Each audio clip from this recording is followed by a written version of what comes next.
Hi friends, మీకు కనుక ఈ వీడియో నచ్చినట్లయితే తప్పకుండా లైక్ చేయండి. రేపు వినాయక చవితికి మీరు తప్పకుండా మా ఇంటికి రావాలి, వినాయక చవితిని మా ఇంట్లోనే సెలబ్రేట్ చేసుకుందాం అని చెప్పి అమర్ అంటూ ఉంటే రావడానికి రామ్మూర్తి మొహమాట పడుతూ ఉంటాడు. ఇప్పటికి నేను ఆ ఇంటి నుండి ఎంతో సహాయం పొందాను, మళ్ళీ అక్కడికి రావడం అంటే అని చెప్పి రామ్మూర్తి అంటూ ఉంటాడు. అది కూడా మీ కూతురు ఇల్లే అండి అని చెప్పి అమర్ అంటూ ఉంటాడు. ఇక దాంతో బాగి రామ్మూర్తి ఇద్దరు కూడా సంతోషపడిపోతూ ఉంటే ఈయన చెప్పింది అరుంధతి గురించి, వీళ్ళేమో బాగి గురించి అనుకుని పొంగిపోతున్నారు అని మంగళ మనసులో అనుకుంటూ ఉంటుంది. మేము ఇక్కడికి వచ్చింది మిమ్మల్ని మాతో పాటు తీసుకువెళ్ళడానికి, అంతేకాని మీరు రామన్న విషయాన్ని మోసుకు వెళ్ళడానికి కాదు అని చెప్పి అమర్ అంటూ ఉంటాడు. ఇక దాంతో రామ్మూర్తి అలాగే బాబు, తప్పకుండా వస్తాను, మీరు అంత అభిమానంతో పిలుస్తున్నారు కదా అని చెప్పి అంటూ ఉంటాడు. సరే అండి, మీరు మీ కూతురుతో మాట్లాడుతూ ఉండండి, నేను బయట ఫోన్ మాట్లాడి వస్తాను అని చెప్పి అమర్ బయటకు వచ్చి ఫోన్ మాట్లాడుతూ ఉంటాడు. రామ్మూర్తి బాగి ఇద్దరు కూడా గదిలో మాట్లాడుకుంటూ ఉండగా మంగళ ఎలాగైనా సరే అమర్ని డబ్బులు అడగాలన్న ఉద్దేశంతో ఒంటరిగా నిలబడి ఉన్న అమర్ దగ్గరికి వస్తుంది. బాబు, మీతో కొంచెం మాట్లాడాలి అని మంగళ అంటూ ఉంటే అప్పుడు అమర్ ఏంటో చెప్పండి అని అంటూ ఉంటాడు. ఇక మంగళ మొహమాట పడుతున్నట్టుగా ఏం లేదులే బాబు అని చెప్పి అక్కడి నుండి వెళ్ళిపోబోతూ ఉంటుంది. ఇక అప్పుడు అమర్ ఒక్క నిమిషం ఉండండి, ఏదో అడగాలని వచ్చి మొహమాట పడుతున్నారు, ఏం కావాలి, డబ్బులు అడగాలనుకుంటున్నారా అని చెప్పి అంటూ ఉంటాడు. అయ్యో అదేం లేదులే బాబు అని చెప్పి నేను మాట్లాడాలనుకుంటుంది అరుంధతి గురించి అని మంగళ అనగానే అమర్ ఒక్కసారిగా షాక్ అవుతూ ఉంటాడు. అంటే అరుంధతి గురించి అని అమర్ అంటూ ఉంటే ఈ మధ్య నాకు నిజం తెలిసింది బాబు, ఈ నిజం నాకు తప్ప బాగికి ఆయనకు ఇంకా తెలీదు అని మంగళ అంటూ ఉంటుంది. ఇక దాంతో అమర్ వాళ్ళకి చెప్పినందుకు చాలా థ్యాంక్స్ అండి అని చెప్పి అమర్ అంటూ ఉంటే మీకు ఆ నిజం తెలిసి కూడా వాళ్ళకి చెప్పలేదంటే ఖచ్చితంగా ఏదో కారణం ఉంటుందని, అందుకే మీరు వాళ్ళకి ఈ విషయం చెప్పలేదని ఊహించాను, అందుకే నేను కూడా వాళ్ళకి నిజం చెప్పలేదు అని మంగళ అంటూ ఉంటుంది. ఇంతకీ వాళ్ళ దగ్గర ఎందుకు నిజం దాచారు అని మంగళ అమర్ని అడుగుతూ ఉంటే ఇక అప్పుడు అమర్ ఎప్పటికైనా కూతురు తిరిగి వస్తుందని ఆయన ఎంతో ఆశగా ఎదురు చూస్తున్నారు. అటువంటిది ఆయన కన్న కూతురు ఈ భూమి మీద లేదన్న నిజం తెలిస్తే ఆయన తట్టుకోలేరు, అందుకే ఈ నిజాన్ని ఆయన దగ్గర దాచాను. అలాగే మిస్సమ్మ కూడా తన అక్క ఎప్పటికైనా కళ్ళ ముందుకి వస్తుందని ఎంతో ఆశగా ఎదురు చూస్తుంది, అటువంటిది తన అక్క ఈ లోకంలో లేదన్న నిజాన్ని మిస్సమ్మ తట్టుకోలేదు, అందుకే వాళ్ళ జీవితాలను తలకిందులు చేసే ఈ నిజాన్ని చెప్పాలని అనుకోలేదు అని చెప్పి అమర్ అంటూ ఉంటాడు. అవును బాబు, మీరు చేసిందే కరెక్ట్ అని మంగళ అంటూ ఉంటుంది. కానీ ఈ మధ్య ఆయన ఎలాగైనా సరే పెద్ద కూతురు గురించి తెలుసుకోవాలని చాలా ప్రయత్నాలు చేస్తున్నారు. ఉద్యోగమైనా ఉండుంటే ధ్యాస మళ్ళేది, కానీ ఉద్యోగం కూడా చేయడం లేదు కదా, అందుకే పెద్ద కూతురు గురించి బాగా తిరుగుతున్నారు. ఏదో ఒకరోజు అరుంధతి చనిపోయిందన్న నిజం ఆయనకు తెలిస్తే ఆయన ఏమైపోతారోనని నాకు చాలా భయంగా ఉంది బాబు అని చెప్పి మంగళ అంటూ ఉంటుంది.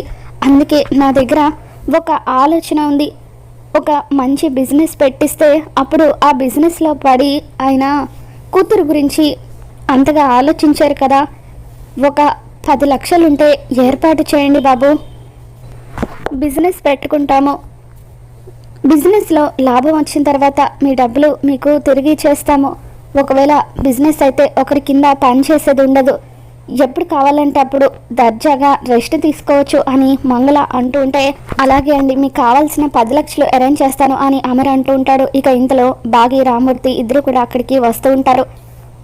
ఏంటే ఇది బాబుగారితో ఒంటరిగా ఏం మాట్లాడుతుంది అని అంటూ ఉంటే ఆయన ఒంటరిగా ఉన్నారు కదా నాన్న, అందుకే పిన్ని పలకరిస్తుందేమో అని చెప్పి బాగి అంటూ ఉంటుంది. మీ పిన్నిని నమ్మడానికి లేదు అని చెప్పి రామ్మూర్తి ఏంటే బాబుగారితో ఏం మాట్లాడుతున్నావు, ఏం అడుగుతున్నావు అని చెప్పి రామ్మూర్తి అంటూ ఉంటాడు.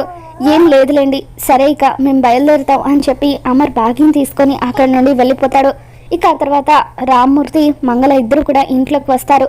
ఏంటే బాబుగారితో ఏం మాట్లాడుతున్నావు అని రామ్మూర్తి అడుగుతూ ఉంటాడు.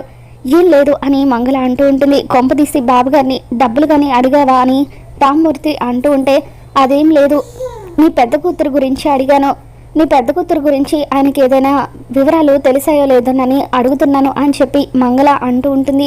ఈ మధ్య నాకెందుకో బాబుగారిలో ఏదో తేడా కనిపిస్తుంది, ఆయన మాట తీరులో కూడా తేడా కనిపిస్తుందని చెప్పి రామూర్తి అంటూ ఉంటే, నువ్వు ఆయన భార్య అరుంధతి కన్న తండ్రివి కదా, అందుకే నేను కళ్ళల్లో పెట్టుకొని చూసుకుంటున్నాడు. ఎలాగైనా సరే ఈ నిజం బయటపడకముందే నేను ఆ 10 లక్షలు ఆయన దగ్గర నుండి నొక్కేయాలని చెప్పి మంగళ అనుకుంటూ, నీకు ప్రతిదీ కూడా అలాగే అనిపిస్తుంది, ఆయన మాటల్లో తేడా ఏముంది, ఎప్పట్లాగానే మాట్లాడుతున్నారు కదా అని చెప్పి రామ్మూర్తి దగ్గర మంగళ కవర్ చేస్తూ ఉంటుంది. మరోపక్క భాగ్య మరి ఇంకా ఇంటికి రాకపోవడంతో అరుంధతి ఎంతగానో కంగారు పడిపోతూ ఉంటుంది. ఇక అలా గార్డెన్లో నిలబడి పదే పదే గేట్ వైపు చూస్తూ, ఈయన బాగి ఉదయం అనగా బాగి వాళ్ళ నాన్నని కలవడానికి వెళ్ళారు, ఇప్పటి వరకు ఇంకా రాలేదేంటి, కొంప తీసి అటునుంచి అటు మా ఆయన బాగిని సరదాగా ఏమైనా బయటకు తీసుకువెళ్ళుంటారా, అయినా నా పిచ్చి కానీ ఆయన సతాయిస్తేనే బయటకు తీసుకువెళ్ళరు, అటువంటిది సరదాగా ఏం తీసుకువెళ్తారులే అని చెప్పి ఇక ఇంతలో అమర్ వాళ్ళ కారు వస్తూ ఉంటే మిస్సమ్మ చూసేస్తుందేమో అని చెప్పి చెట్టు దగ్గర దాక్కుని అలా చూస్తూ ఉంటుంది. ఇక అలా అమర్ బాగి ఇద్దరు కూడా కారు దిగి లోపలికి వెళ్ళబోతూ ఉంటే అప్పుడే అమర్ వాళ్ళ మేజర్ సార్ ఇంట్లోకి వస్తూ ఉంటారు. ఇక గేటు దగ్గర ఆర్మీ వాళ్ళని చూడగానే ఇంట్లో వాళ్ళందరూ కూడా కంగారుగా బయటకు వస్తారు. ఏంటి సార్ ఇలా వచ్చారని చెప్పి అమర్ అంటూ ఉంటే, ఏం లేదు అమర్, జస్ట్ రొటీన్ చెకప్ అని చెప్పి మేజర్ గారు అంటూ ఉంటారు. ఇక మనోహరి, అసలు వాళ్ళని చూస్తుంటేనే మాకు భయం వేస్తుంది, అటువంటిది మీరు మా ఇంటికి ధైర్యం కోసం రావడం ఏంటి అని చెప్పి అసలు ఎందుకు వచ్చారు సార్ అని మనోహరి అడుగుతూ ఉంటుంది. ఏం లేదండి, చెప్పాను కదా రొటీన్ చెకప్ అని అమర్ వాళ్ళ సార్ అంటూ ఉంటారు. డాడ్, వాళ్ళని చూస్తూ ఉంటే భయం వేస్తుంది, మొన్న స్కూల్లో జరిగిన ఇన్సిడెంటే గుర్తొస్తుంది అని అమ్మ అంటూ ఉంటుంది. మీరేం భయపడకండి, నేనున్నాను కదా అని చెప్పి అమర్ అంటూ ఉంటాడు. అమర్, నీతో కొంచెం పర్సనల్గా మాట్లాడాలని మేజర్ అలా అమర్ని పక్కకు తీసుకొని వెళ్తారు. ఇకప్పుడు అమర్తో, అమర్, మొన్న ఇండిపెండెన్స్ డే రోజున కొంతమంది తీవ్రవాదులు స్కూల్ని టార్గెట్ చేశారు కదా, అందులో మెయిన్ పర్సన్ తప్పించుకున్నాడు, వాడు ఎందుకు తప్పించుకున్నాడో నీకు బాగా తెలుసు కదా, నిన్ను నీ ఫ్యామిలీని వాడు టార్గెట్ చేశాడు, నువ్వు జాగ్రత్తగా ఉండాలి, అందుకే మీ ఇంటి ముందు సెక్యూరిటీ పెంచాము అని మేజర్ అంటూ ఉంటే, ఓకే సార్, అంత నేను చూసుకుంటాను అని అమర్ అంటూ ఉంటాడు. మరి ఈ విషయం నీ ఫ్యామిలీకి చెబుతావా అని ఆయన అంటూ ఉంటే, లేదు సార్, ఇప్పటికి వాళ్ళు చాలా భయపడుతున్నారు, అందుకే ఈ నిజాన్ని వాళ్ళకి చెప్పను, నేను మేనేజ్ చేస్తాను అని అమర్ అంటాడు. తర్వాత అందరూ కూడా అక్కడి నుండి వెళ్ళిపోతారు. ఇంతకీ మిలిటరీ వాళ్ళు ఎందుకు వచ్చారండి అని బాగి అడుగుతూ ఉంటుంది. అందరి ఇంటి ముందు సెక్యూరిటీ పెంచుతున్నారట, అందుకే మన ఇంటికి కూడా వచ్చారు అని అమర్ అంటూ ఉంటాడు. ఏంటో ఈయన ఏది కూడా స్పష్టంగా చెప్పరు అని బాగి ఇంట్లోకి వెళ్ళిపోతుంది. మరోపక్క జైలు నుండి తప్పించుకున్న అరవింద్ అమర్ మీద కోపంతో రగిలిపోతూ ఉంటాడు. ఇన్ని సంవత్సరాల నా ట్రైనింగ్ అదంతా కూడా ఆ అమరేంద్ర వల్లే నాశనం అయిపోయింది, రాకీ సార్ని విడిపించుకొని వెళ్ళలేకపోతున్నాను అని చెప్పి అరవింద్ అంటూ ఉంటాడు.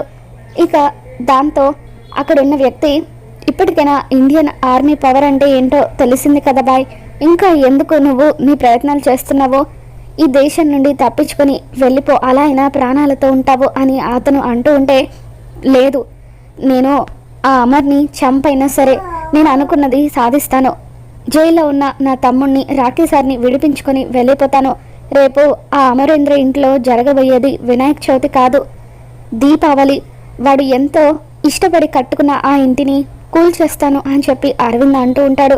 మరోపక్క రాత్రిపూట అమర్ ఎవరితోనో ఫోన్లో మాట్లాడుతూ ఉంటాడు. ఖచ్చితంగా వాడు సిటీ దాటడు, చెక్ పోస్టుల దగ్గర ఇంకా భద్రత ఏర్పాటు చేయండి అని అమర్ ఫోన్లో మాట్లాడుతూ ఉంటాడు. ఇక బాగి అక్కడికి వచ్చి, ఏంటో ఈయన దేని గురించో టెన్షన్ పడుతున్నారు, కానీ అదేంటో బయటకు చెప్పరు అని అక్కడి నుండి వెళ్ళిపోబోతూ ఉంటే అప్పుడు అమర్ బాగీని పిలుస్తాడు. బాగి లోపలికి వస్తుంది. నేను మీతో మాట్లాడదాం అనుకున్నాను, ఇంతలో మీరే నన్ను పిలిచారు, ఏంటో చెప్పండి అని బాగి అంటూ ఉంటే, రేపు వినాయక చవితికి మీ నాన్న వాళ్ళు వస్తున్నారు కదా అని చెప్పి అమర్ అంటూ ఉంటే, వస్తున్నారండి అని చెప్పి బాగి అంటూ ఉంటుంది. వాళ్ళని రావద్దని వెంటనే ఫోన్ చేసి చెప్పు అని అమర్ అంటూ ఉంటాడు. దాంతో బాగి ఒక్కసారిగా షాక్ అవుతూ ఉంటుంది. మరి రాబోతున్న నిమిషాలు ఏం జరగబోతుంది మళ్ళీ మన ఛానల్లో తెలుసుకుందాం. మీకు ఈ వీడియో నచ్చినట్లయితే తప్పకుండా లైక్ చేయండి. Thanks for watching.